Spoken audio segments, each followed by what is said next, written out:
My dad was quite a history buff growing up, and so we grew up with the stories of Daniel Boone and Daniel Morgan and Davy Crockett and those kinds of people. And growing up in Louisville, Kentucky, Boone and Crockett were local heroes. I am related to Daniel Boone, who's a cousin of Daniel Morgan, both of them by marriage, and also Abraham Lincoln. So, it was much more real to us than it is to kids these days. My grandmother would tell me about stories her grandmother told her about coming through the Cumberland Gap in a wagon on a Daniel Boone's train and settling in Elizabethtown. My dad grew up in an old farmhouse with no electricity and no running water. So living a little bit closer to the land was very natural. We had a big garden and, canned and froze everything, most of our vegetables, and we got a cow from my grandfather. That was meat for the rest of the year. We loved being out in the woods, so I spent a lot of time, and also by myself, out with my dog, just running around the woods, or my horse. My sister and I would pack up peanut butter and jelly sandwiches and our fishing hook and fishing lines in the saddlebags and take off on horseback for the entire day and come back when it was dinner time. My dad was very curious about everything with nature, so if we caught a fish, he would open it up, he would show us the gills and tell us how the fish got oxygen from the water. He would show us where the liver was and all the other organs so nicely packed into this fish. So we had a sense from a very beginning that biology was very organized and fascinating in terms of how individual animals, or even us, how we were put together and how we worked. So I got really excited about biology and chemistry. And I had the lab experience at Oak Ridge and really decided that a research career would be a good way for me to put my brick in the wall of medical knowledge that would help people from a medical point of view. So I started out as a scientist. When I started making biosensors, I started learning the engineering, and most of what I did was engineering. So people would ask me, are you a scientist or an engineer?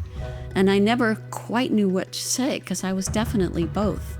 A lot of my input into the biosensors work was science. So finally I decided, I'm born in June. I'm a Gemini, so that means I'm a split personality. So I said, this half is science, this half is engineering. And so I'm a Gemini.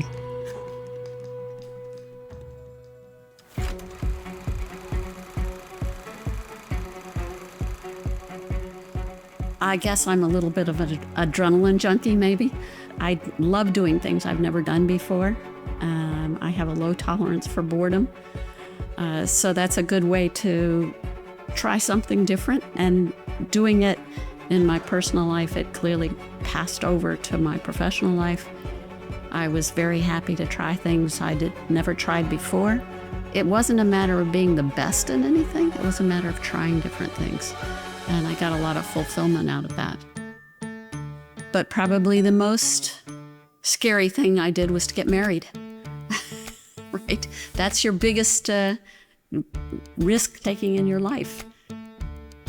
Fran and I met as undergraduates at Furman University in math class, in hyperbolic geometry class. Doesn't sound all that romantic, does it?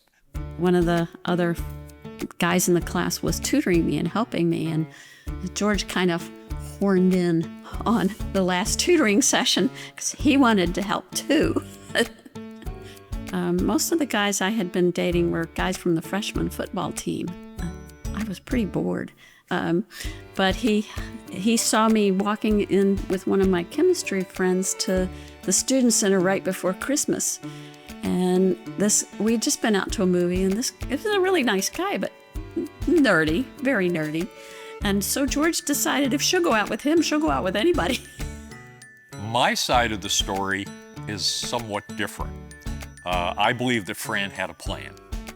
And Fran executed that plan to perfection and drew me to her very, very effectively. And so on January the 9th, 1970, we went to a basketball game, and I wasn't bored. And we went to another one the following Saturday, and I still wasn't bored. 2 dates with the same guy, and I wasn't bored. And I'm still not bored. So we've been together ever since. We both love to travel and explore new things. We've been quite a few places in all over the globe: Australia, South America, Asia, Europe. So we both enjoy that. Fran saw people paragliding, a couple thousand feet up over the Lauterbrunnen Valley with the beautiful Bernese Alps there, and she said, gee, I want to do that. And it was one of my weaker moments in our marriage. I said, okay, next time we come, you can do that. Hang gliding is just the kind of thing that Fran loves to do because it is got a bit of risk in it. It's something different. I mean, this is a woman who jumped out of a perfectly good airplane to celebrate her 50th birthday. And I got George to agree to let me go. He wasn't going to. And then our 8-year-old at that time, granddaughter, I had told her about my plans. Grandma's going paragliding, and this is going to be really cool. 8-year-old looks at me. Are you going to, Papa? No, I wasn't planning to. Papa, don't you ever do anything fun? So he had to go with me because he was shamed into it by an 8-year-old. And so we got up there and we jumped off the mountain, and it was very peaceful, and you kind of float upwards. And we taped videos, and I made a point in my video of speaking to my 8-year-old granddaughter that Papa indeed could do fun things.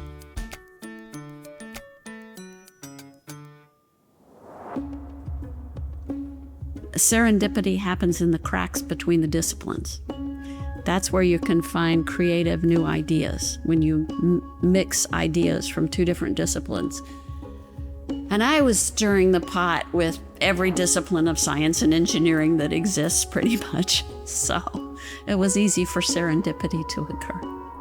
I focused on problems that were important in various ways to keeping people alive, is the bottom line. And with that sense of mission, I was able to convince other people, some very, very smart people, to work with me to the same end. And because of that, we were able to come up with innovative new solutions. Biological molecules have this wonderful ability to join with other molecules to form very well-organized structures. So we wanted to do that on the bench. And with my background in biochemistry and molecular biology, I thought, well, this would be really fun. Let's see what we can make outside the body. It's not as new an idea now as it was then, but at that time it was very novel. The first biosensor we made weighed 150 pounds. It was not exactly portable, but it was used out by the military, and it would keep your tent warm at night. It generated that much heat. So as the technology got better and better, we shamelessly incorporated anything that was useful to make our devices smaller and more useful. Microfluidics came on board, and that was a huge advance to incorporating into our systems. A portable optical biosensors has two main components. The first part is the biological molecule. And this can be like an antibody or a piece of DNA from your body that recognizes something foreign, something that's toxic or dangerous to you, and would normally clear it from your body, but they'll work outside the body too. So we take these biological molecules and we put them on a piece of hardware. Think of putting them on your cell phone and taking a picture when that biological molecule binds its target. We have to figure out a way so that when the biological molecule binds its target, you get a signal change that affects the light going in and out of the cell phone. They're configured in different ways. They have different components, but that's essentially it. It's a biological molecule that recognizes a target that you're concerned about, and an optical device that tells you when that recognition event has occurred. The holdup in the biosensor was that the light coming out of the section of fiber where the biomolecule was would get stripped off as it went up into the cladding to go back up to the detector. Okay? So the way they solved that problem was they figured out how to use acid to taper the fiber so it's pointed. And now the light getting coupled back into the fiber goes up the middle of the fiber and doesn't get stripped off by the cladding anymore. So it made our ability to collect the signal 100-fold greater than it had been before. And so our sensitivity became what we needed it to be to detect very, very low levels of materials. So imagine you're testing a swimming pool for cocaine and you put a gram of cocaine in the swimming pool, an Olympic-sized swimming pool. We could detect it this way because it was sensitive enough.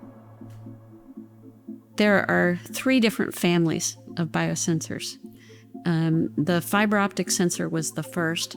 The flow immunosensor was used for a while, and it was used to screen people going into nuclear power plants and parolees for drugs of abuse. So that one was used as long as that company was in business. The third one is the one that's had the most impact, and that's the array biosensor. So the idea of the array biosensor is you have a waveguide and you can put lots of spots with different detection elements in them, so you can detect for lots of things at the same time. And it's read, it's on a chip, and it's read in a very small device with just a little CMOS camera in it, like you'd take out of an old cell phone.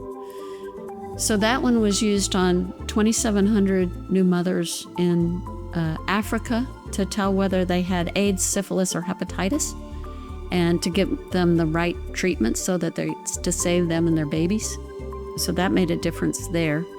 That company got a lot of money to scale up during COVID, and it was used to test for both antibodies and the virus itself during COVID. So those devices are still in use today, or spin-offs of those devices are in use today. So that makes me very happy.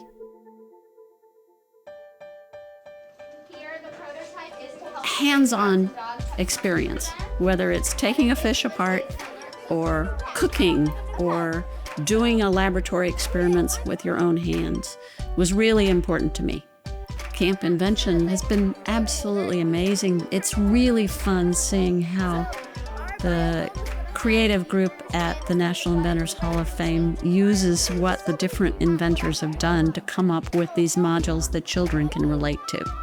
Learning about how children think about invention and watching the kids gain an appreciation of their own ideas and learn to relate to each other, to appreciate each other's ideas, is really very impressive. When you realize how much talent there is if you just let a kid run with their ideas, has been really eye-opening. What are you putting on your planet? Mustard and pickles. Mustard and pickles? Yeah. Are you hungry? Well, nobody says you can't invent new rules for your planet. I mean, there's no reason why water can't be yellow. What's important is not that it's perfect. What's important is that you've created something that didn't exist before. Wow, look at these boats. They're all really different. I like to have the kids try on Fran's metal because if you can see it, you can be it. That's another particularly strong impression that she makes on the campers, particularly, though not exclusively, the young girls who are campers. If they can see someone who has achieved these things, it makes it much more real to them. They're challenged with mysteries. They're challenged with problems to solve. And anything they come up with is fine. And some of the things they come up with are really amazing. So just seeing their delight in their ability to do that, and a lot of them are taking it with them into the future. But I think it's the enthusiasm that really moves me the most about what they're doing and their excitement. It's not unusual to see these kids jumping up and down. Scientifically, she's a rock star. A lot of us play with antibodies. A lot of us look for ways to make a biosensor or an environmental probe. Not many people have the stature of Dr. Ligler in the way she's advanced biosensors as far as being multiplexed and small and optical, fiber optical, to be able to put them anywhere, to be able to put them in a body, to be able to put them on a buoy in the ocean, to be able to put them on a drone for the military. She's given a big vertical lift to that field. You can tell that she's fiercely proud of her science, but I do think she's more proud of the people that she's helped mentor and guide. She's proud of her trainees, and she's proud of the people that you might not know, but she wants you to know. I believe the elementary school definition of the scientific method is that at the end, you have to share it. You have to either get up and talk about it, or you have to put it in a journal article, or you have to put it forward. If you don't communicate it, it's not science. It's been very important to me that I am helping people. That's what I'm put on this earth for. It keeps me going. I'm no longer working in a lab, but I spend a lot of time helping students and faculty. The most important lesson is you can do lots of different things, and you never know where your niche is going to be, or there's a place where everybody can be happy, and it's not necessarily what you're doing now, but people have lots of talents, everyone's different, and there's a place where every single person can be successful.